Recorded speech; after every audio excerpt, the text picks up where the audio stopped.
everyone. So I thought of trying out a different style of videos in the past few weeks, and today I want to open a debate on a trend that's really been getting on my nerves, which would be the mob wife trend. So I wrote some little notes here. Mob.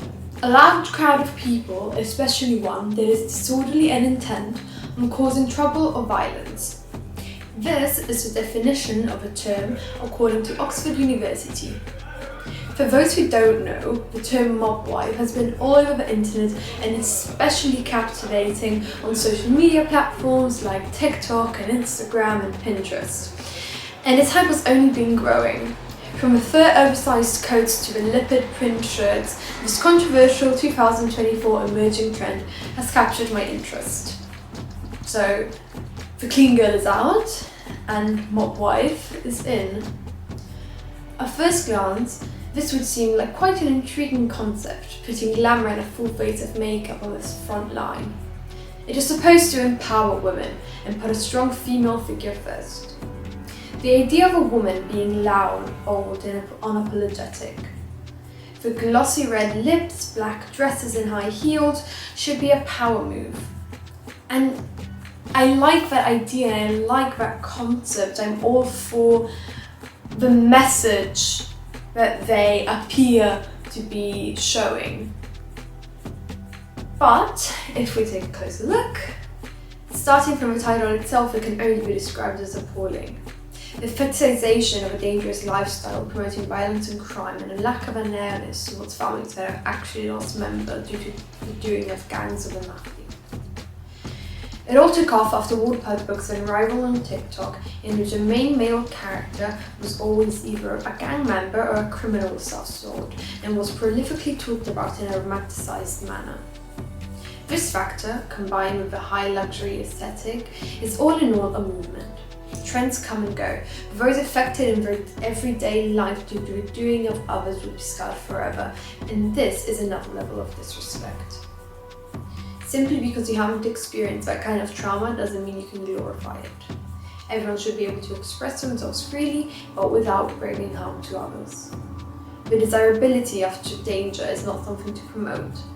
Together with all the continuous overconsumption that comes with every present trend nowadays, it is detrimental not only for those whose life has been transformed, but also in ethical terms. The consumer would always rather invest in dupes. Dupes are cheaper copycats of products that are originally from more expensive and luxury brands.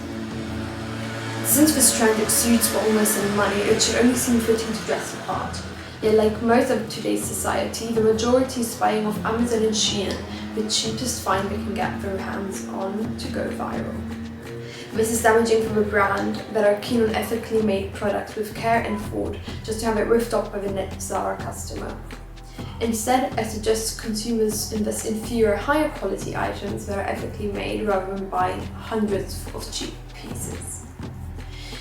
As always, this short-living trend is just passing by, yet leaving scars on those who have actually been affected by a true mob lifestyle, and the people working in inhumane conditions in the poorer parts of the world by being exploited night and day. This isn't and won't be the first or the last movement that has raised ethical and political issues disguising itself as assertive action for women. Marketing plays a pivotal role in how to portray women and the topics that represent them in the fashion industry. We can promote this aesthetic without using dangerous or misleading stereotypes. After all, we carry our responsibilities in ethical, sustainable and moral messages. We can show an independent leader, a woman that can think of her feet as a strong role model for teens, that isn't afraid to speak her mind, not without including respect towards others both in the past and in the present. The advertising industry is in charge of controlling the proper ethical and humane guidelines are being followed by all parties involved. So yeah, that was quite a rant. I wrote this all down and I wanted to read it because I just felt like sharing something that I wrote and sent as an application to unis. So it's just very important to me that I had an opportunity to speak on a topic that I enjoy talking about and that you guys might also like. See you next time. Bye!